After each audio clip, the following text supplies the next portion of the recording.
Hi అండి, అందరూ బాగున్నారా? ఇది వచ్చేసి దగ్గు ముక్క అంటారండి. నేను ఇప్పుడు సీజనల్ కాబట్టి ఇంట్లో దగ్గర ఇది నాటుకునేస్తానండి ఫ్రెండ్స్. ఎందుకంటే ఇప్పుడు వర్షాకాలం వస్తుంది కాబట్టి మనకి దగ్గు జలుబు ఇలాంటివి వస్తాయి. ఈ లీప్ కానీ ఒకటి తీసేసుకొని మనకు ఏడి వాటర్లో తీసేసుకొని తాగొచ్చు, లేదంటే డైరెక్ట్ ఆకును నమిలి తినచ్చు కూడా దీన్ని మనకు. లేదంటే కషాయంగా కూడా పెట్టుకోవచ్చు ఈ ఆకును.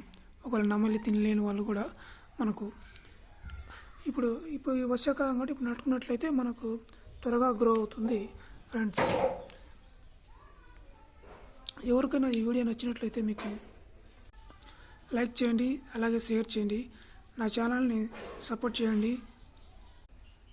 మరిన్ని వీడియోల కోసం నా ఛానల్ని సబ్స్క్రైబ్ చేసుకోవడం మర్చిపోకండి friends. Thank you for watching this video friends.